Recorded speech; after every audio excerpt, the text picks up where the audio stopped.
Assalamualaikum warahmatullahi wabarakatuh. Selamat pagi semuanya. Kenalin, nama saya Widya dengan NIM 11221034. Nah, kali ini saya akan membuat video project untuk memenuhi nilai ujian akhir semester dengan mata kuliah komunikasi dan negosiasi bisnis. Yuk kita simak videonya bareng-bareng ya. Nah, pada poin ini saya akan membahas tentang definisi dari komunikasi dan negosiasi di dalam dunia kerja.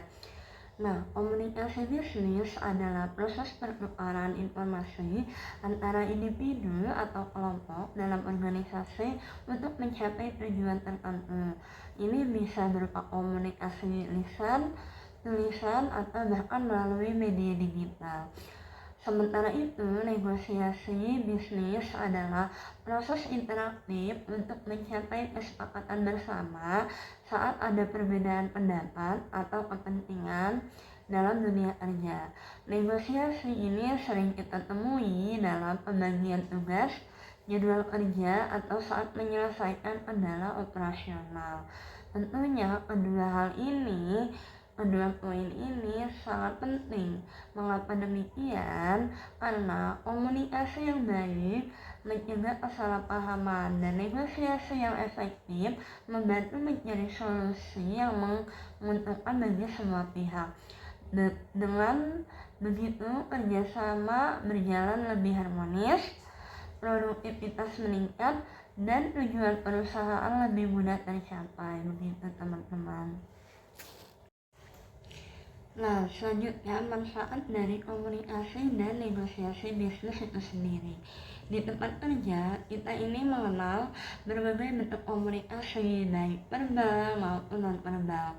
Komunikasi verbal biasanya ini berupa percakapan langsung atau melalui telepon, sedangkan non-verbal ini bisa ditunjukkan lewat ekspresi wajah, bahasa tubuh ataupun gestur. Selain itu, komunikasi juga dapat dilakukan secara tertulis melalui email. Nah, kita akan membahas mengenai unsur-unsur dari komunikasi dan negosiasi bisnis. Nah, komunikasi ini tidak akan berjalan efektif tanpa memahami unsur-unsur ya, di antaranya adanya pengirim, lalu adanya pesan, kemudian media atau saluran, lalu adanya penerima, umpan balik, konteks ataupun gangguan. Nah, misalnya ini ada seorang supervisor yang menyampaikan arahan kepada timnya adalah komunikator. Nah, jika tim memahami dan merespon pesan tersebut, maka akan terjadinya umpan balik. Memahami unsur-unsur komunikasi ini memang penting agar pesan yang diterima ini bisa dipahami dengan baik oleh semua pihak yang terlibat, sehingga meminimalisasikan adanya kesalahpahaman. Kita masuk ke contoh dari komunikasi dan negosiasi bisnis. Nah, saya ini sebagai seorang operator produksi di salah satu perusahaan manufaktur yang bergerak di bidang elektronik yang ada di Kabupaten Bekasi. Nah, tugas utama saya ini adalah menjalankan dan memantau mesin atau alat bantu kerja lainnya, yang dimana agar prosesnya ini berjalan dengan lancar sesuai dengan harapan. Lalu pada pagi hari ini ada dari tim quality control yang menemukan produk cacat atau not good di salah satu produk yang sedang saya kerjakan. QC langsung menemui saya untuk menanyakan langsung nih mengapa bisa adanya produk yang not good. Nah, proses komunikasinya ini yang pertama, QC ini menemui saya dan atasan saya menyampaikan terkait penemuan produk not good. Kemudian saya pun menjelaskan bahwa pada saat itu alat bantu kerja yang sedang saya gunakan ini memang tidak seperti kondisi biasanya. Kemudian atasan saya pun memfollow up kepada supervisor untuk menindaklanjuti teknis yang ada. Nah, lalu jika kita analisis situasinya ini terjadi komunikasi antara saya, leader saya, tim quality control, dan juga supervisor saya terkait masalah kondisi alat bantu kerja. Lalu proses komunikasinya ini yang pertama tim QC menyampaikan masalah secara langsung di area produksi, lalu saya pun memberikan penjelasan teknis sebagai orang yang langsung memegang alat tersebut.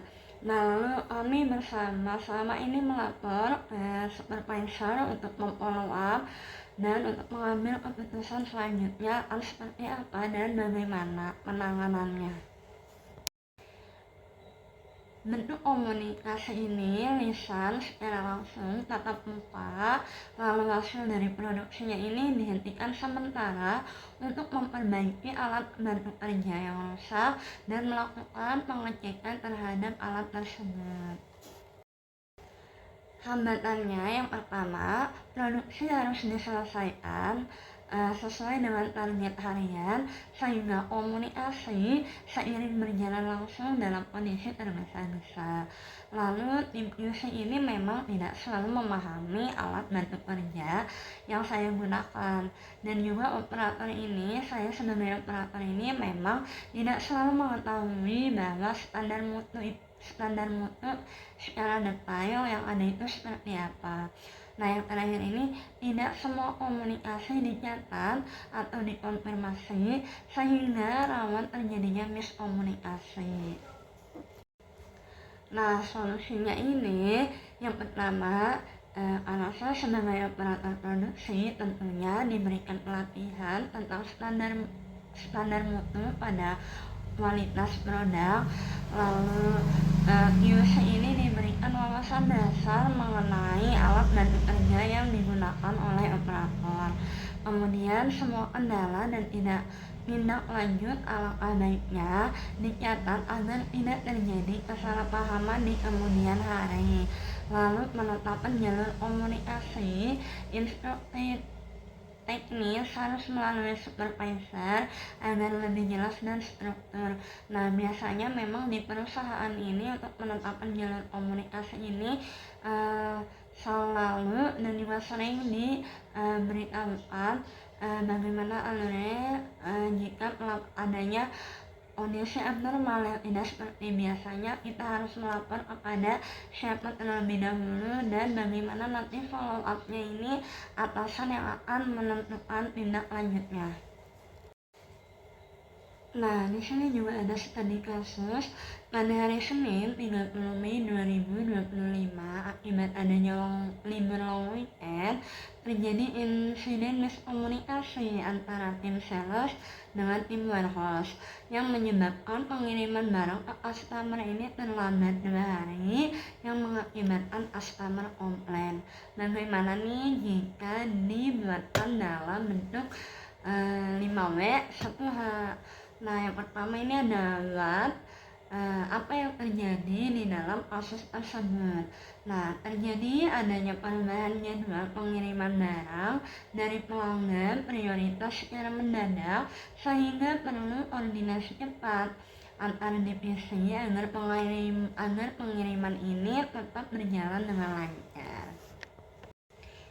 Nah, yang kedua ini adalah siapa saja yang terlibat dalam kasus ini. Itu ada tim sales dan juga tim warehouse.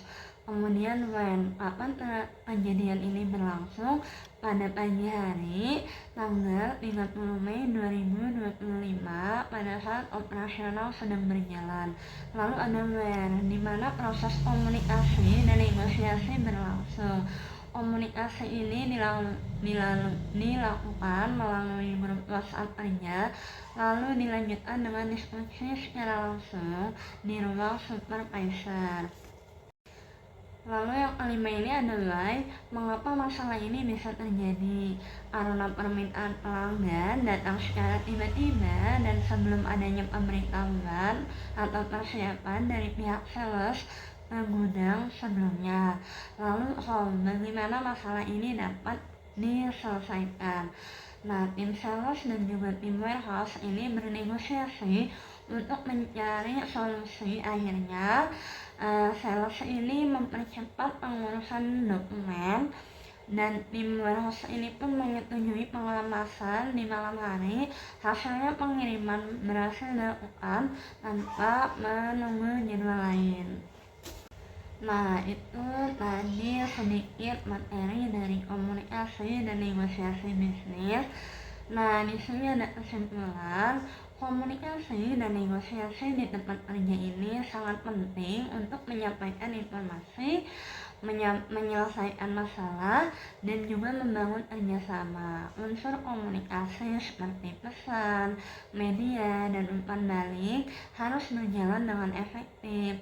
Dalam praktiknya, seperti pada studi kasus, koordinasi yang baik antar divisi dapat menyelesaikan kendala dengan cepat. Tujuan utamanya adalah menjaga efisiensi kerja, menghindari konflik, dan juga meningkatkan kepuasan semua pihak yang terlibat. Seperti itu, teman-teman. Sekian video project dari saya, semoga bermanfaat dan mohon maaf banget apabila masih banyak kurangnya, masih banyak salahnya, tapi semoga ini bisa bermanfaat buat teman-teman semuanya. Terima kasih. Assalamualaikum warahmatullahi wabarakatuh.